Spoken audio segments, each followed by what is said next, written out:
So this is letter of intent day, or at least the first day of the early signing period. I want to talk a little bit about recruiting today. I'm not going to make any predictions. If you want predictions, go talk to Scott Schrader or watch some of his stuff. He's the best in the business. I actually want to talk about it from a little higher level. I want to talk about what's important in recruiting these days and how it's going to affect USC's program going forward. First thing I want to talk about is there's a debate that tends to go on just about any time USC recruits somebody who's not a five-star player or a four-star player. And there's this fight between the fans. On one side, you have fans that are saying, we're not going to beat the Georgias of the world with three-star recruits. This is terrible. We need to get better players. On the other hand, you have fans who are saying, no, this is great because star ratings don't matter. The truth is that both sides are wrong and that this debate really doesn't get us anywhere. Here's the reality. The reality is that there are a lot of good players who are not 4- and 5-star recruits. And in fact, even the best recruiting football programs recruit a lot of guys who are 3 stars. In last year's recruiting class, Georgia had 8 3-star recruits. So it's not like the top programs don't recruit guys who they believe are undervalued, because they do. If you look at the last NFL draft, there were 72 picks from the non-power schools or non-power 5 schools. What does that mean? That means that you have a whole bunch of guys who did not get recruited by the USCs and Alabamas of the world. That's why they're at those programs. And 72 picks is a lot. That's more than the SEC. There were more non-power 5 draft picks than there were SEC draft picks in last year's NFL draft. And you know this, if you watch NFL games, you see it all the time. You see guys from smaller schools. You don't know how they ended up there. But the reality is that this is an inexact science. Some guys played at a school where they don't get the same publicity. Some guys were late bloomers. There are all kinds of reasons why guys may slip through the cracks. But there are a lot of good football players that are not 4- and 5-star recruits. Sometimes, in fact, the ratings aren't very close. Earlier this year, I went to watch a kid who was being recruited by USC. He was, in fact, a USC commit, a 4-star player. I decided to watch him in person. And within the first half of the first quarter, it was clear to me that kid would never play it down at USC. He was tall enough and he had long arms and he was fast. He had some athletic ability. But the truth is he wasn't a football player, not at that level. And so I knew right away that he wasn't going to cut it. That rating that he had, the 4-star rating, was wildly inaccurate. It was probably a week later that he decommitted from USC, and a lot of USC fans were upset. Oh no, we lost this guy, what happened? Truth is, we didn't lose the guy. The coaches just realized when watching game tape that he couldn't play.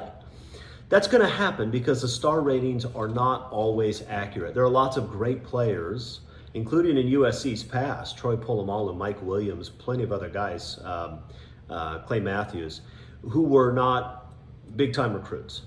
Now, it sounds like I'm taking the position that star ratings don't matter. Not true. They do matter, actually. And there's a reason why the top programs tend to have a whole lot of 4- and 5-star recruits on their rosters, because those guys are far more likely to be successful than the guys that are 2- and 3-star recruits. It's just the way it is. Look, last year's NFL draft, the first 15 picks, all but 2 were 4- or 5-star recruits coming out of high school. I mean, that's a pretty significant indication. How about this? I've seen analyses of NFL draft picks and their high school star ratings. A 5-star recruit has about a 60% chance of getting drafted. A 4-star recruit, somewhere between 20 and 25%. A 3-star recruit has somewhere around a 1 in 20 shot of getting drafted. So the idea that star ratings don't matter is nonsense. They do. And if you stockpile a program with 4- and 5-star recruits, you have a bunch of guys who are far more likely to be productive football players than if you stock your program with 2- and 3-star recruits. So the recruiting rankings matter and the star ratings matter, but they're not everything. There are guys that are going to overperform their star ratings. USC has some guys in the current class that I think will do that. This Elijah Hughes may be a 3-star recruit. That kid's a football player. And I would be stunned if Elijah Hughes doesn't turn out to be a real star for USC. I think he's a lot better than some of the guys that are rated higher. Just remember, these star ratings take into account not only high school production, but also things like height, weight, 40 time, and the like. And so there are guys that have physical skills that aren't football players. There are guys that have moderate physical skills who are unbelievable football players. Matt Grudegood being a famous USC example. So anyway, don't take the star ratings too seriously, but it is important that USC is landing the guys that everybody wants, and the guys that everybody wants tend to be 5 stars and 4 stars, like Malachi and Zach Branch and Mekhi Lemon and guys like that. Anyway, so that's that. Here's the thing though, because the star rating's been with us forever, but one of the things that's changed recently is the transfer portal, and I think it's fundamentally changed college football recruiting and the way college football programs need to be run. There used to be a time when a school who was really good at identifying undervalued players and really good at developing them could actually become a powerhouse, or at least a very good program, just recruiting guys that the big schools didn't want. K-State under Bill Snyder is a perfect example. That guy wasn't landing 4 and 5 star recruits. He was landing guys that the bigger programs didn't want. He's pulling guys out of junior colleges. And for a number of years, he had K-State as a top 10 program because he was so good at identifying talent and so good at developing players. I think those days are gone with the transfer portal now, because the reality is that the guys who don't get a shot at the major programs and go and prove themselves for a year or two are now in a position where they can very easily jump into the portal and go play on a much bigger stage. For whatever reason, maybe they want to win a national championship, maybe they want to play on TV every week, maybe they think it'll help with their NFL draft stock, I don't know. But you're seeing lots and lots of guys who are going to jump into the portal. And as we talked about already, there are some really good football players at these non-Power 5 schools, or at Power 5 schools that are sort of the lower level programs. And so you're going to see a lot of these guys jump into the portal. And it's not just actually the small programs or the programs that aren't any good. I mean, USC just landed a linebacker from Oklahoma State. Oklahoma State's a good program. That's a top 15 or top 20 program over the last 10 years or so. It's not like those guys are bottom feeders. Even so, and all conference players decided to jump into the portal and go somewhere else. You're going to see more and more of this. What that means is that the power programs are going to be able to fix roster holes in a way they couldn't before. In years past, even the best recruiting programs would have an issue. Maybe you lose a couple of guys at a position to injury, maybe have a couple of 5 stars that just don't pan out, because that happens. And then you find that you just don't have the guys you need. Maybe you have a couple of players, but they're really young, and you have no upperclassmen at that position that you can rely on. That used to happen, and even the best programs would find themselves in a bad spot because they had roster holes because of recruiting misses or because of injuries. I don't think you're going to see that anymore with the major programs. There's no reason why Ohio State, for example, should tolerate having no quality linebackers on their team. Even if they had some recruiting misses or some injuries, now they'll just pull some guys out of the portal and they'll be able to fill those holes. So I think this transfer portal is going to make it where the rich are getting richer. It might look a little bit like Southern California high school football, where it used to be that the talent was somewhat spread out, and there were a few programs that got more than others. But in recent years, Mater Dei and Bosco, of course, have 4 and 5 star talent all the way up and down the roster. Their backups are Division I players. You have a handful of other schools, Sarah, Centennial, Long Beach Poly, that are a cut below that, but also talent factories. And then most of Southern California high school football is a wasteland. And that's not the way it is everywhere. It's not the way it is in Texas, for example, where you have some great programs and some weaker programs, but you have Division I players spread all over the place. Not so in California now. I think we may be seeing something like that play out in major college football, where the top 10 programs are consistently using the lesser programs as feeder schools. And guys go there and they prove themselves and they pull them out of the portal and plug them in, like USC did with Jordan Addison, Caleb Williams, like Alabama did with Jahmyr Gibbs, like lots of programs are doing now. So I think that's one of the things that's going on. And what that means is that striking out in the high school recruiting isn't great, but it's not necessarily a disaster for the programs that can plug those holes later. And so, for example, in this year's USC recruiting class, they're bringing in one linebacker, Tackett Curtis, who's a stud. I love the kid, and I think he's going to be a star. Ideally, we would have more than one linebacker in this high school class, but I think these days you can get away with that because USC will pull in some transfer portal guys when they need to build out that roster in the years to come, and it's not going to be a problem. So I think we're going to see a lot about that. And we're going to come back and discuss this in just a second when it comes to quarterbacks, because that's a special case. The last thing when it comes to recruiting that's in the news all over the place, NIL, and the money that people are paying out. First, I would encourage you to tread carefully here. I mean, it used to be that anybody who didn't want to come to your program, it's either because they didn't have the academics or because they didn't want to compete or something like that, right? You always have your built-in excuses why they wouldn't show up. Now it's NIL. Anytime someone picks another program, it's well, they just want bags of cash. Maybe, maybe not. The truth is, we don't have any transparency. We don't know what the deal is with these guys. We don't know what money they're getting. We do know that there's some programs that are being pretty aggressive, handing out the cash to recruits, and Texas A&M, Miami being probably the two most prominent. I don't think we know yet how that's going to work. Obviously, Texas A&M is a grease fire right now, and a lot of those recruits that A&M allegedly used lots and lots of money to land are now bailing.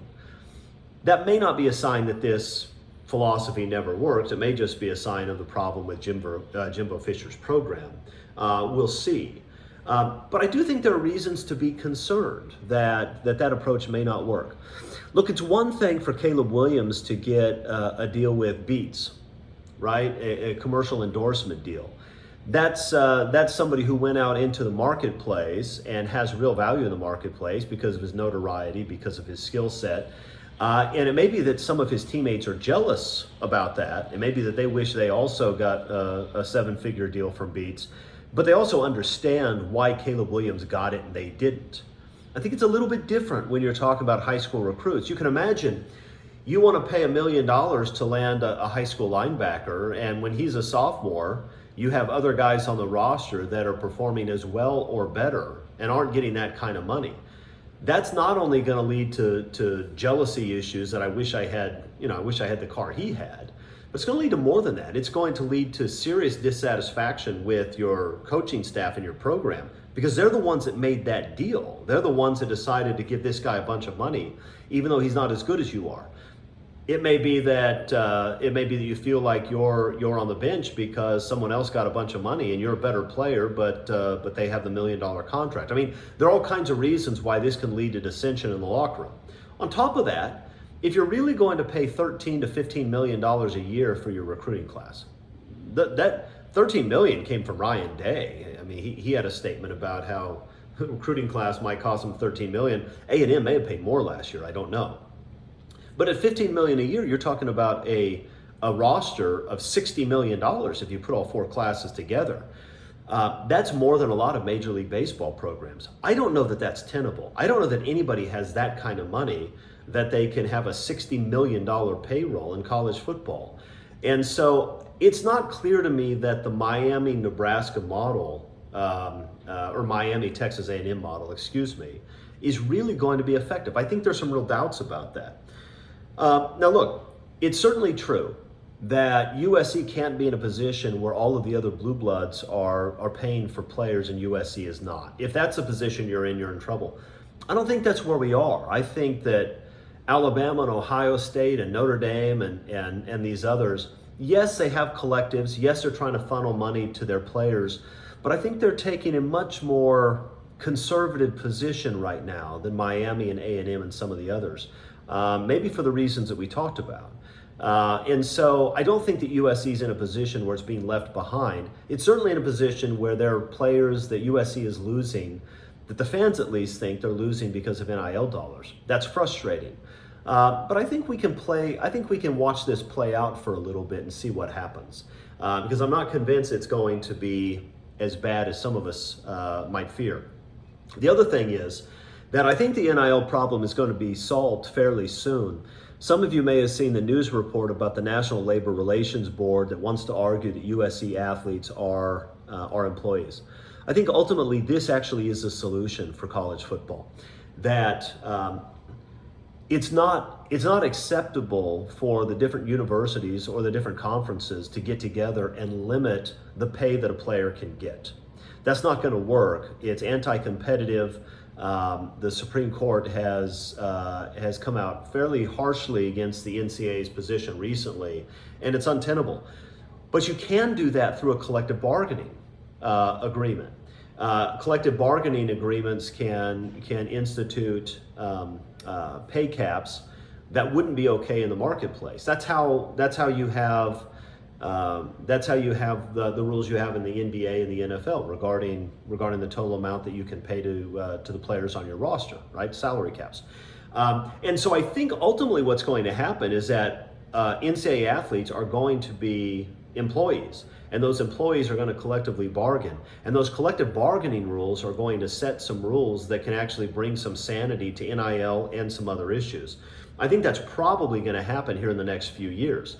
So if you saw that headline and you were concerned that it's a problem, I'm not sure it's a problem. I actually think it's going to be the solution.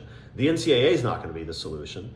And I'm not sure that the Wild West that we have now is a good long-term solution. I think that is. So that brings me to my final point. Coming back full circle, what is it the USC should be doing right now?